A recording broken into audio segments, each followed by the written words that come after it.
Hi guys, welcome back to another video. यार मेरा नाम है सुमित और यार आज इस वीडियो के अंदर हम एक नई चीज़ के बारे में बात करने वाले हैं। मैं बहुत टाइम से अपने इस यूट्यूब चैनल में थोड़ा डीएक्टिवेटेड चल रहा था, बट अब से मेरी वापस से मैं शुरुआत कर चुका हूँ एक नए अध्याय की तरफ। तो बहुत सारे यार डीएम्स आ रहे थे कि कॉलेज अब आ चुके हैं काफ़ी सारे स्टूडेंट्स, और इट्स इज द पार्ट कि अब हम शुरू करें अपनी थोड़ा कॉलेज से रिलेटेड बात कर रहे होंगे 5 ऐसी चीज़ों के बारे में जो एज अ कॉलेज फ्रेशर आपको पता होना चाहिए। और अगर मेरे सीनियर्स ने मुझे ये बात बताई होती तो शायद मेरी फर्स्ट ईयर इंजीनियरिंग लाइफ और अच्छी होती। आई नो जेई ने कपड़े फाड़ दिए तुम्हारे, बट इट्स ओके। वो एक तुम्हारा जर्नी था, तुमने कॉलेज तक पहुंच गए हो। कॉलेज से पहले तक की जर्नी एक दूसरी जर्नी होती है, कॉलेज से आने के बाद एक जर्नी एक दूसरी जर्नी होती है। ठीक है, तो 5 ऐसी चीजें जो आपको as a college first year पता होनी चाहिए। चलो शुरू करते हैं इस वीडियो के अंदर में। Point number 1, maintain CGPA minimum 5। देखो यार, तुम्हें कोई भी एक ऐसा व्यक्ति जो ये कह रहा हो कि सीजीपीए मैटर नहीं करती, फर्स्ट ईयर के परसेंटेज मैटर नहीं करते, तो वो तुमसे सरासर झूठ बोल रहा है। ठीक है, CGPA are very must important.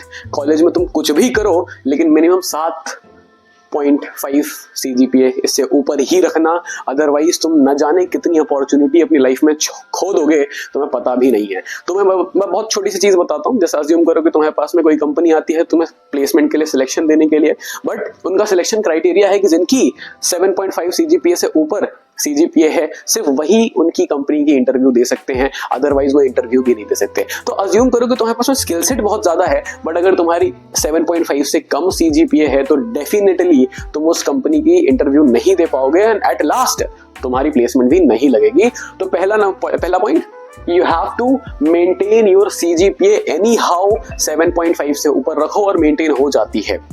ऐसा बिल्कुल नहीं है कि मेंटेन नहीं हो पाती है। आप बहुत इजीली 7.5 सीजीपीए ला सकते हो अगर आप थोड़ी भी मेहनत कर लो, थोड़ा भी पहले से पढ़ना शुरू कर दो। पॉइंट नंबर 2 पे आते हैं। पॉइंट नंबर 2 है सेल्फ ग्रोथ।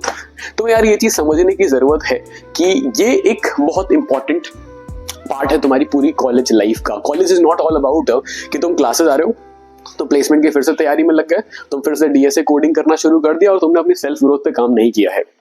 ठीक है, अभी हम हो सकता है हम एक ऐसे व्यक्ति हो जिसने 11वीं में अपनी बहुत पढ़ाई करी हो इस कॉलेज तक आने तक के लिए, लेकिन कॉलेज आने के बाद एक दूसरी दुनिया शुरू हो जाती है। तो ट्राई टू फोकस कि और भी तुम क्या चीजें कर सकते हो। किसी के लिए सेल्फ ग्रोथ हो सकता है कि तुम जिम चले जाओ, जिम जाने से अच्छी सेल्फ ग्रोथ हो सकती है। तो मेरे जैसा एक यूट्यूब चैनल भी बना सकते हो जहां पे बोलना सीख सकते हो, तो कम्युनिकेशन स्किल पे काम कर सकते हो, तुम अपनी पर्सनालिटी बहुत अच्छे से बना सकते हो। ठीक है, तो सेल्फ ग्रोथ पे अपना फोकस पूरा देना।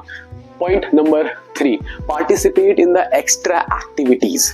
एक्स्ट्रा एक्टिविटीज का मतलब यार, जब तुम कॉलेज में आओगे तो बहुत सारी ऐसी सोसाइटीज होती हैं। जैसे हमारे कॉलेज में तो अगर मैं बताऊं तो like canvas is one of the best society out there.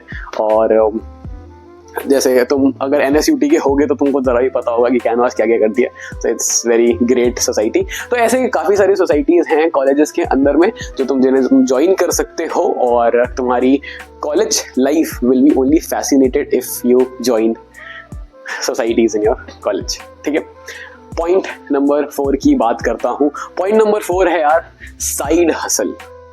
अब यार ये क्या चीज है भैया, मैं तो अभी इंजीनियरिंग कर रहा था, मैं तो इंजीनियरिंग करने आया हूँ, ये साइड हसल क्या आपने बता दिया। यार देखो, तुम सोचने की कोशिश करो कि इतनी ज्यादा जनसंख्या है, इतने सारे लोग हैं, इतने सारे लोग इंजीनियरिंग कर रहे हैं, तुम्हें क्या ऐसी चीज होगी जो तुम्हें एक एक्स्ट्रा एज दे रही होगी अपनी पूरी कॉलेज लाइफ में, एक एक्स्ट्रा एज दे रही होगी तुम्हें रेज्यूमे में, तो वो साइड हसल ही है। ठीक है, तुम अपनी कम्युनिकेशन स्किल पे काम करो, तुम कुछ भी स्टार्टअप कर सकते हो। जैसे मेरे से पूछोगे तो मैं ट्यूशन दे देता हूँ बच्चों को, तो ये मेरा एक साइड हसल है। ठीक है, इससे मेरी कम्युनिकेशन अच्छी होती है, इससे मेरी बात करने का तरीका अच्छा हो जाता है, मैं लोगों से इंटरेक्ट करता हूँ और मुझे इसके थोड़े पैसे मिल जाते हैं। ठीक है, तो you can do this as well. Side hustle is very important. और 5th point, enjoy and record each and everything जो तुम कॉलेज में कर रहे हो। याद रखना यार, ये 4 साल तुम्हारे जीवन के are going to be the prime years of your life. ये 4 साल कभी वापस नहीं आने वाले हैं, कभी नहीं आएंगे। तो इनको इस तरीके से इस्तेमाल करना, इस तरीके से इन 4 साल को जीना, इस तरीके से इन 4 सालों में अपनी पर्सनालिटी डेवलप करना कि जब तुम कॉलेज से बाहर निकलो तो तुम घुसे किस तरीके से थे। जैसे तुमने एक रिलेशन फंक्शन पढ़ा होगा, तो तुम फंक्शन में बने कैसे थे, इनपुट क्या था और तुम्हारा आउटपुट क्या निकला। तो एक कॉलेज एक फंक्शन ही है। तुम इनपुट जैसे भी आए तुम हो सकता है इंट्रोवर्ट हो, तुमसे बातें नहीं, तुम्हें बातें करने नहीं आती हो सकता है तुम किसी को पसंद ना आते हो सकता हो सिर्फ तुम पढ़ते रहते हो। ये सारी चीजें ठीक है, ये सब कॉलेज में आने से पहले सब ऐसे ही होते हैं। बट कॉलेज में धीरे धीरे धीरे धीरे धीरे धीरे धीरे धीरे लोगों से इंटरेक्ट करो, चीजें सीखो, काम करो, मेहनत करो और आगे बढ़ो। एक बहुत अच्छा फ्यूचर तुम्हारे लिए खड़ा है सामने, ठीक है। एक बहुत बेहतरीन टेबल तुम्हारे लिए वेट कर रही है।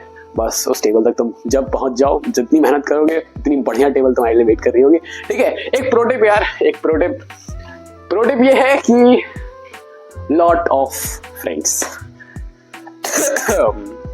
जितने दोस्त बना सकते हो यार कॉलेज के अंदर में, जितने दोस्त बना सकते हो उतने बनाओ। ऐसा मत करना कि तुम्हारे पास एक दो दोस्त हैं और तुम बस उन्हीं में रह जाओ। नहीं, कॉलेज एक पूल है और तुम सोचो इस कॉलेज, अब तुम्हारा एक्चुअली यार तुम्हारा भी प्रोफेशनल करियर शुरू हो चुका है। अब तुम स्टूडेंट वैसे वाले स्टूडेंट नहीं, अब तुम प्रोफेशनल स्टूडेंट हो चुके हो।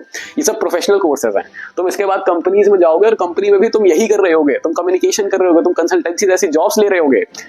तो मेक लॉट ऑफ फ्रेंड्स, ठीक है। जितने दोस्त बना सकते हो बनाओ और कॉलेज लाइफ को एंजॉय करो, ठीक है। सो अब आई होप तुम्हें मेरी बात समझ में आ गई है और अब हम इस सेशन को एंड करते हैं, ठीक है। आई होप तुम्हें जितनी भी बातें मैंने इसमें समझाई कि हमारी मेंटेन करना है 5 CGPA, सेल्फ ग्रोथ पे काम करना है, पार्टिसिपेट करना है एक्स्ट्रा एक्टिविटीज पे, सेल्फ हसल करनी है हमें जनाब, कुछ ऐसा करना है जिससे हमारा रेज्यूमे स्ट्रांग हो, हमें एंजॉय करना है और उन सारी चीजों को एंजॉय करके अपनी एक मेमोरी, अपनी एक वीडियोग्राफी में सारी चीजें डालते जाना है। और उसे कभी हम जब हम 40-50 साल के हो जाएं और हमें अपनी कॉलेज लाइफ दोबारा देखनी हो तो इन्हीं वीडियो को देखेंगे तो हमारी कॉलेज लाइफ वापस से रिकॉल हो जाएगी। तो आज के लिए इतना ही, मिलते हैं एक नई वीडियो के साथ में। तब तक के लिए थैंक यू सो मच। और हाँ, you can comment down below कि तुम्हें नेक्स्ट टॉपिक किस पे चाहिए वीडियो, मैं जरूर बनाऊंगा। और thank you so much, bye bye.